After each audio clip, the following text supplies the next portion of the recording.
Hey there, TBD listeners. Before we start the show, I want to let you know about a story coming up a little later. It's from one of our partners, As Seen on EV. Did you know that most EV models can travel 200 miles on a fully charged battery, with some up to 500 miles when fully charged? You can charge them at home or at thousands of DC fast chargers nationwide. And how about this? EVs produce zero tailpipe emissions. Talk about living more sustainably. Head to seenonev.com to learn more, and stick around to hear from people who love their EVs. Hey everyone, just a quick warning here. You're going to hear an air traffic controller swear. Okay, here's the show. Delta 1943, wind 35018, gust 24, runway 4 left, clear for takeoff. Clear for takeoff, runway 4 left, Delta 1943. On the evening of January 13th, JFK Airport in New York was operating normally. The tower controllers gave various flights their instructions. Here's what the wind's like, go to this runway, get ready for takeoff. And a Delta flight, Flight 1943, bound for the Dominican Republic, was getting ready to take off on runway 4 left. But then, something very out of the ordinary happened, causing the controller to swear. Shit. Delta 1943, cancel takeoff clearance. Delta 1943, cancel takeoff clearance. He's telling the Delta plane to abort takeoff because another plane, an American Airlines jet headed for London, had mistakenly crossed the wrong runway, putting it right in front of the Delta plane. On another frequency at JFK, controllers told the American flight, Flight 106, to stay put. American 106 Heavy, American 106 Heavy, hold position. American 106 Heavy, hold position. No one on either plane was hurt, but the two jets, with a combined 282 passengers on board, came roughly 1,000 feet from each other. In airplane terms, it was pretty close. Air traffic control recordings are usually unemotional, but you can hear the Delta pilot's relief when he realizes everything is going to be okay. All right, and the Delta 1943. Like I said, everyone was fine. But this incident was just one of several recent close calls that have worried pilots, airlines, and federal regulators. Just 2 days before the JFK incident, a key Federal Aviation Administration computer system failed. And there have been at least 7 other incidents on U.S. runways and taxiways this year. Planes coming too close to each other, planes clipping wings and tails on the ramp. Plus, there was the whole Southwest computer debacle at Christmas. If you had to put an adjective on the state of the system right now, what would it be? Fragile. That's Jon Ostrower, the editor-in-chief of The Air Current. Jon has covered aviation for years. It is a fragile system. And fragility can be mitigated. And if you know you have a bum ankle, don't go out and play rugby. Go easy on it and just work your way back more slowly. And look, this country does not like doing things slowly. We like doing things quickly, and we like having everything operate at the speed that it needs to operate at. And again, we have to listen to what the system is telling us, and it's telling us that you gotta slow down. Today on the show, how did it all get so bad? Is it the people, the tech, or both? I'm Lizzie O'Leary, and you're listening to What Next TBD, a show about technology, power, and how the future will be determined. Stick around.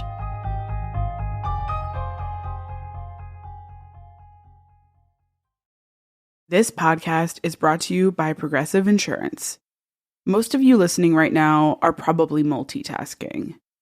Yep, when you're listening, you're probably also driving, cleaning, exercising, or maybe even grocery shopping. But if you're not in some kind of moving vehicle, there's something you can be doing right now.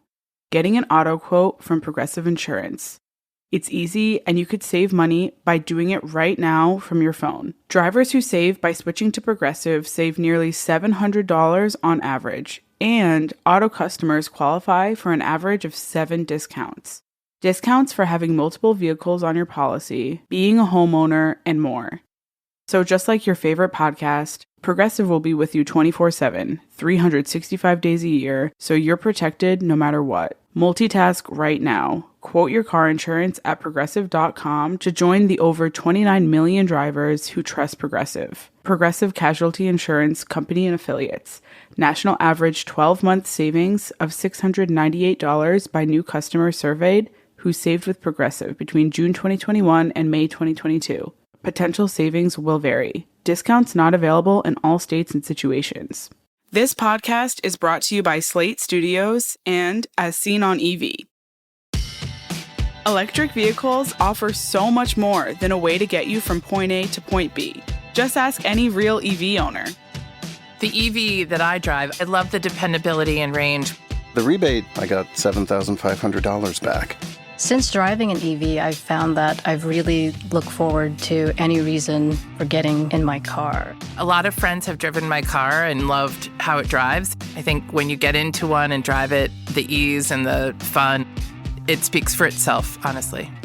I care about sustainability a lot, and it gives me peace of mind knowing that driving a car with zero tailpipe emissions means that I'm doing my own small part. What I love about owning an EV is never having to go to a gas station. It's smooth and quiet. I can charge my EV while continuing to live my life. I actually feel good and happy when I get into my EV. From SUVs to hatchbacks to trucks, there's an EV that's right for just about any lifestyle. Electric vehicles are worth watching, so head to SeenOnEV.com to learn more. That's SeenOnEV.com. This year's incidents on runways and with failing computer systems have understandably generated a lot of press and hand-wringing. But Jon started noticing problems in the air travel system a year and a half ago. In October of 2021, there was a big cascade of thunderstorms that rolled across Florida. And it messed up Southwest Airlines. Actually, that was one of the first indications that their IT systems were not ready for major disruption. And in Southwest Network, about 40% of their airplanes touch Florida on any given day. It's a huge number of airplanes. They have like about 750 airplanes flying. So you think about the massive, massive fleet that is required to run an airline like that. And so what happened was the staff were exhausted. You know, we described it when we reported on it as a burnout more than a meltdown. The staff were exhausted, and ultimately in the pursuit of trying to run the schedule that they had, it was kind of a smaller scale version of what happened in Christmas 2022. And it was the first warning sign from our perspective, or major warning sign, that the system just was not ready to accommodate the operations that the schedulers wanted to throw into it. To understand how it got to this, you have to go back to March of 2020. In the depths of the pandemic, U.S. air travel effectively stopped. Hundreds of thousands of people were furloughed or laid off. Others took early retirement. So getting the system up and running after that wasn't easy. Even after massive hiring pushes, there are trainings and safety certifications and just everyday practice. If you run a marathon once a week, you are in top shape and you are ready for that, and that is what you do. If you stop running a marathon once a week and you try to get up and run a marathon after sitting on your couch for several months, you're gonna hurt and you're not gonna be ready for it. And so April 2022 rolls around and the mask mandate goes away. And all of the people that wanted to get back on an airplane, that didn't want to be hassled by masks or whatever, the demand exploded in the US. And so the airlines wanted to go flying again. And so what we had was huge amounts of demand coming back into the system for a system that literally was not ready to handle it. Airlines have been hiring like crazy. United was running ads offering $10,000 signing bonuses for ground technicians. But it's hard to make up for what was lost during the pandemic. One estimate I saw was that pilots are, I guess there's like a supply gap of pilots of about 18%. Does that feel right to you, that we basically have 18% fewer pilots than we should? Well, let's put it this way. You can't fly a 2019 schedule unless you have a 2019 number of pilots or airplanes or, folks at the gate or handling baggage or maintenance or whatever. So the system itself, its capacity is ultimately limited. All of this is happening as the U.S. economy bounces back from COVID. People want to get back out traveling again. The U.S. economy itself, at a GDP basis, is larger than it was before COVID. And so air travel demand and GDP are very closely tied. It's about 2x the GDP growth is the amount of demand growth in air travel, generally, roughly speaking. And so as the U.S. economy comes back, the airlines just cannot accommodate that level of demand, including all of the pilots that need to get trained and retrained. And, look, I think it's really important to point out that there's a really big difference between qualified and experienced, right? In terms of pilots? In terms of pilots, right? And so we had a massive loss of experience within the pilot corps in terms of the number of hours seasoned pilots who have done this day in and day out for decades are exiting the system. And a whole host of new pilots who are qualified and trained, but not as experienced. And everyone starts with zero experience on day one. And they come up into the system. And I should just point out, they do not have zero experience on day one. They have at least 1,500 hours to enter regional airlines. They have to do another 1,000 to upgrade to captain. So it's not zero, but everyone starts on day one on the job, right? And it's a new job. As we head into FAA reauthorization, the chairman signaled recently that there was no way that they were going to touch 1,500 hours. I don't know if that's going to be the case now, but it's definitely something that I think the industry is watching extremely closely. And certainly the flying public should be watching extremely closely because it would likely change how pilots are trained. And ultimately, you're trying to get a better, more in-depth, relevant set of training that goes along with flying, right? You don't want just someone boring holes in the skies, flying circles, and call it relevant training. So there's this evolution of training that's gone on that I think is going to be really, really important to where we go over the next year and the rest of the decade. But at the end of the day, that's only part of the equation. We don't yet know whether experience in the cockpit was a factor in this year's incidents. We don't have final reports on any of them from the NTSB. We have a few preliminary reports here and there about kind of what the circumstances were, but we don't have that level of probable cause. So we can separate each of these and not know what the final outcome is.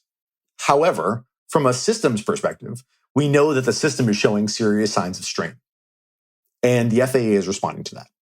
It was really striking to me that Scott Kirby, the CEO of United, went on the company's fairly recent earnings call and said essentially that the industry was not prepared for the current situation, that it was trying to operate on a whole like it was 2019, but it's not. We believe any airline that tries to run at the same stepping levels that it had pre-pandemic is bound to fail and likely to tip over to meltdown anytime there are weather or air traffic control stresses in the system. He's absolutely right. OEMs are behind. Even in the earliest parts of COVID, we were seeing the fact that you cannot get back to 2019 levels of operations and capacity unless you have a 2019 infrastructure. That includes ATC, that includes folks in the ramp, that includes pilots, that includes airplanes. And every single point of the aviation ecosystem is strained in some way. What does the rest of that picture look like? We talked about pilots, but they are one part of an incredibly complicated picture. So what does the rest of this sort of hiring, drop, and then surge look like? There's also the availability of airplanes. So Boeing and Airbus both would like to deliver and produce more airplanes to actually deliver to airlines like United. United is something like 130 737s coming from Boeing this year. And that's what it says in their regulatory filings. Behind the scenes, everyone involved is like, that's not going to happen. They're not going to have the pilots. The planes aren't going to be ready. They're not going to be able to produce that many. And, the big bottleneck right now within the aircraft manufacturers sector of all this is the availability of engines from GE and Pratt & Whitney. And Pratt & Whitney and GE both are on Airbus airplanes, and just GE and a French company called Safran on a joint venture called CFM on the 737. And so they're just not able to get the engines they need to deliver the airplanes and ramp up production in a meaningful enough way to deliver on the demand. That might be a good thing, by the way. Cramming too many airplanes into a system that is having trouble with the ones that are already there is definitely something that should give everyone pause.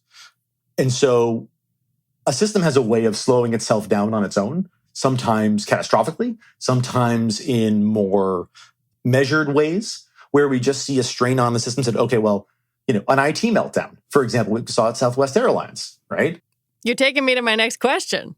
Yeah, well, there you go, right? Exactly. So, again, the system, it's an amazing thing because you have to look at it as a system. And the system is made up of all of its different parts and constituencies, and they cannot operate independently of one another.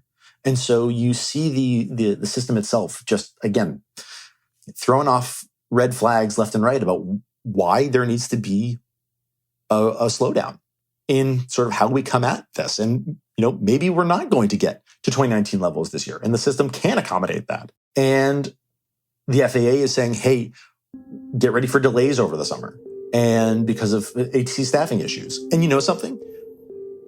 There's only one entity within the entire U.S. aviation ecosystem that can slam on the brake. That's the FAA, fundamentally. When we come back, what about the tech this complex system relies on?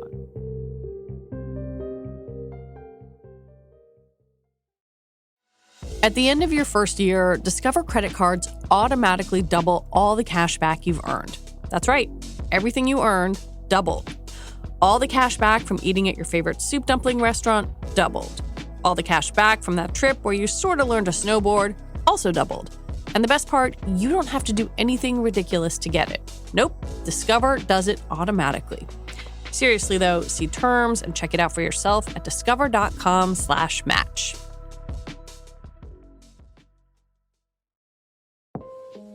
This episode is brought to you by Saks.com. Saks.com editors are always tracking the top styles that are trending right now.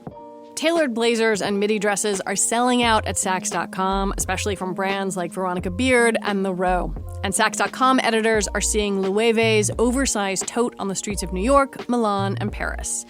If you want your own free personalized trend recommendations, Saks.com stylists can do that and more. Plus, there's free shipping and returns all the time at Saks.com. As if the McCrispy couldn't get any better, Bacon and Ranch just entered the chat. The Bacon Ranch McCrispy, available at participating McDonald's for a limited time. Ba-da-ba-ba-ba. We've been talking about kind of the system and the human components of it, and I want to talk about the tech. The Southwest debacle around the holidays, and then the notice to air missions ground stop in January, I think caught a lot of people, even people who do not pay attention to this stuff, caught their attention and underscored the, I think it's fair to say, antiquated technology that underpins a lot of the U.S. air travel system. I wonder how you would describe the technological universe around this system.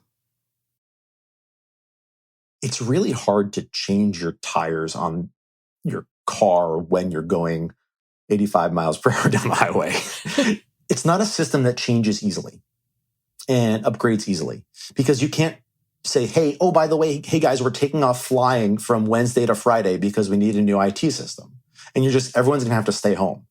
So you have to find a way to upgrade systems as they're running. And there is a risk analysis that goes on both in FAA, at the airlines, that says, okay, if we upgrade this system midstream and we fall over in the process, that's going to be disastrous. Okay, is the system working now? Okay, don't mess with it. However, you hit a pandemic, and any priorities that were in the system in terms of whether it's cabin upgrades or IT or whatever get put on the back burner. It's like, we need to survive. And IT systems were not in the mix, right? Particularly at Southwest. They were working on it, but everything just got slowed down during COVID. If there was spending in an airline, it was done to preserve cash and allow the airline to just continue to breathe. And a major IT upgrade to crew scheduling and the integrated nature of that with irregular operations and trying to figure out where pilots are and pilot scheduling and flight attendant scheduling and all that. It doesn't become the high priority in that moment, except obviously when it is laid bare that that is an antiquated system. Which became startlingly clear over the Christmas holiday when Southwest's crew scheduling software failed, just as a massive storm swept the country. Thousands of passengers were stranded, and the airline lost almost $1 billion in revenue. Yeah, Brad, we're seeing the financial damage really done here from that holiday fiasco. Southwest reporting a loss for the quarter, like you mentioned, taking an $800 million pre-tax hit from that fiasco. Like you said, 16,700 flights canceled during that 10-day period. It is, again, a phenomenally, unimaginably complex system that is not as resilient as people thought. And guess what? I think it in a lot of ways, it mirrors how we all felt after COVID. It was like, okay, time to go back to normal, time to back to a regular day at work and 9 to 5 and everything's going to be totally normal. And it's like, no, things are not normal. And they are fragile. And there needs to be a recognition that at all levels, all is not right and ready to go back to 2019. It feels like the tech maybe is playing a bigger role in, well, I don't want to say playing a bigger role in these incidents, but maybe in terms of the need for modernization. Is that fair? It is. And the fragility of the system ultimately is illustrated when it tries to get past its own capacity. And if the IT technology within it, whether it's the human element of you have overworked air traffic controllers and the systems that they're using are not reflective of the latest technology and the ability to grow the capacity of a national aerospace system, yes, this is what you're getting out of it. For what, 20 years now, the FAA has been engaged in something called the Next Gen system, the idea of kind of moving away from the radar that has controlled the air traffic system for a long time to more like GPS. How would you describe what Next Gen is and how that effort is going? Yeah, Next Gen is the FAA's long-term effort to take effectively a lot of the infrastructure that was put in place during the Cold War for aviation and move it into to the space age. That would be the 1960s. That would be the 1960s. Right? Yeah. Maybe that's not the right. But the system needs to improve on a bunch of different levels. Okay, so Next Gen will allow for things like more aircraft flying more precise, lower carbon emitting routes. So it's a big piece of this is climate change, right? But it's also capacity, about how many aircraft can you fit in the system. And so by using more precise technology, that whether it's satellite based or the aircraft technology itself, the ability to reduce the spacing between aircraft, you can ultimately fit more aircraft into a given area safely. And so this has taken, again, as you said, the better part of 20 years to unravel the system. But I think it's important to understand that the national airspace system should be something that is continuously improving. And whether or not you call it, Next Gen as a block, it's that it is this sort of constant evolution of improvements to the system. And a lot of this is trying to convince airlines, hey, you guys need this type of technology ready to go on your airplanes to be able to use it. And you've got the FAA saying, we need to get, on our end, be ready to have those systems in place. And so there's definitely this kind of almost exhausting trope of government and industry tripping over themselves to one's kind of pushing back to slow down because they don't want to spend money. The other wants the modernization, but can't get the pieces together, and they're working. They're trying to figure out how to get the budget from Congress, and Congress is using FAA as a hot potato for political fights. And it's like, well, hey, I think it's probably long past time we start looking at the national airspace system not in that way and actually be like, okay, we just came through a pandemic. How do we actually solve this problem? This year, the FAA is up for what's known as reauthorization in Congress. It's a 5-year cycle when the agency is funded and most of the big players in aviation come together to figure out national priorities. It makes sense that updating the tech that the whole aviation ecosystem relies on should be at the top of the list. You know, it's kind of amazing. We find ourselves at a point where the FAA has been, and also European regulators have really leaned into the idea of next generation air mobility systems. So, electric flying taxis and regional air mobility and potentially, trying to get more electrical systems on smaller aircraft to have air taxis flying between, Midtown Manhattan and Newark, for example, or, downtown Chicago to O'Hare. And a lot of us who are covering this on the outside are going, wait a second, hold on. You're going to put thousands of these vehicles into an aerospace system that is really having trouble keeping 737s and 767s from getting too close to each other. And look, these guys are, the new entrants are looking at, 2024, 2025, 2026 for this. And that's not a long time from now in the aviation world. So these are problems that are going to have to be solved now, and they're going to have to be solved by slowing down. The FAA is going to have to be the traffic cop here, and it's not going to make the airlines happy. And there will be fingers pointed, and I have no doubt that that's going to be a fight that we're going to see play out in public. But the reality is that the only way to get the stability and the resilience that I think people demand from their air traffic system is going to be slowing down. The accumulated incidents led the FAA to hold this aviation safety summit this past month. Be a cynic with me. Like, what was the purpose of that? Was it safety? Was it problem solving? Was it PR? Yes. There is an exercise in public relations and showing to Congress that you are on top of things and the public that you're on top of things. And by the way, that's the way it should be. They should be doing that. But it's also the call to action. This is the right time to do it. You don't want to have a safety summit the day after a major crash. We have had an unbelievably safe system for 20 years. The last major air crash in the U.S. was in 2009. Colgan Air in Buffalo. Continental Connection Flight 3407, bound from Newark, New Jersey, was heading for a landing in Buffalo, New York last night when the pilots noticed, quote, significant ice buildup on the windshield and on the front edge of the wings. The twin-engine turboprop nosedived into a house on Long Street in the Buffalo suburb of Clarence Center. All 49 people on board and one in the house were killed. And American 587 right after 9/11. That was a long, long time ago. And we have had this incredible run of, it's not luck, by the way. It is really the accumulated experience of the safety systems that have been put in place.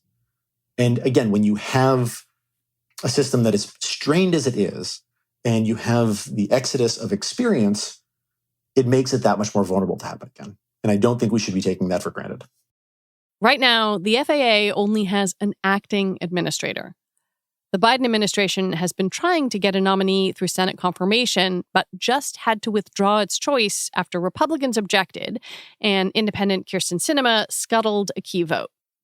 Well, I think when you're at an airline, you're looking for guidance on policy. And you're looking for leadership on policy. And I think absent a confirmed FAA leadership, it makes it hard. It makes it hard to figure out, okay, who's making decisions over there? And are they permanent? And are these decisions going to stick? And so, yeah, it does matter. It does, and it matters regardless of the occupant of the White House or the Congress. And so having things not be political footballs is really important. And this is the type of area that can't afford to be mired down in confirmation politics. Good luck with that. Yeah.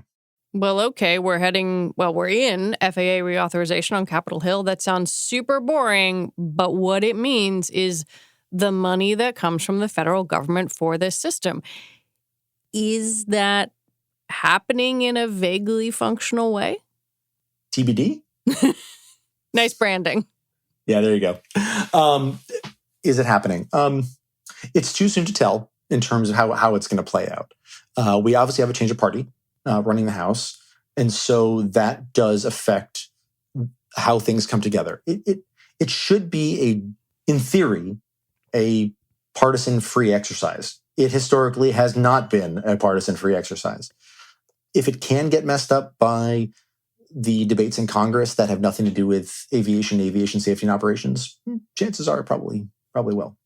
You mentioned, of course, that the U.S. air travel system is incredibly safe. Like, you might be annoyed, your flight might be canceled, but it is overall extremely safe. So I guess I'm wondering how someone who is listening to this, who doesn't think about aviation all the time, who takes a couple of flights a year, should think about all the things you and I have been talking about right now. The goal of any aviation system is to not have to worry about thinking about it, right? You go to the airport and you get on an airplane, you sit there, you might complain about the leg room, person next to you is coughing. You get there, get off the plane, get where you're going. The flight becomes just the means to an end. That should be the way it is. And given the level of hyper-focus right now by NTSB, by FAA, by industry around this, that's really valuable. That's really, really important because no one is waving their hand away, being like, this is not a problem. And I think it shouldn't be the average passenger that should have to think or worry about air safety. That's the entire beauty of the system and why it works as well as it does, because it doesn't require us to freak out, being like, am I going to make it? No, that's not, we are users of the system, and it is our baseline expectation that some infinitesimally small chance of you not getting there is the outcome. And no, that you're going to get there. And so I think the way travelers should think about it is that the system is ultimately having the immune response that's necessary. There might be a fever, but right now we see the necessary steps being taken, which again, first and foremost, is slow down. And slowing down, it's not popular. You might not get there on time, but I think everyone would agree that arriving late is better than not arriving at all. Jon Ostrower, thank you very much. My pleasure. Jon Ostrower is editor-in-chief of The Air Current. And that is it for our show today. What Next TBD is produced by Evan Campbell. Our show is edited by Shannon Pallas. Alicia Montgomery is vice president of audio for Slate. And TBD is part of the larger What Next family. We're also part of Future Tense, a partnership of Slate, Arizona State University, and New America. And if you're a fan of the show, I have a request for you. Join Slate Plus. It's the best way to support us. Just head on over to slate.com/whatnextplus to sign up. All right, we'll be back next week with more episodes. I'm Lizzie O'Leary. Thanks for listening.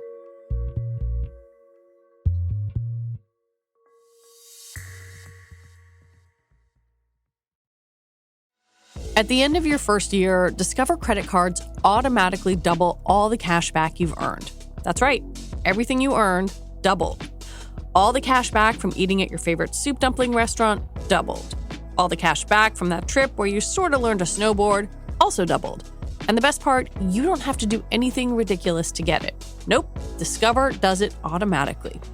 Seriously though, see terms and check it out for yourself at discover.com/match.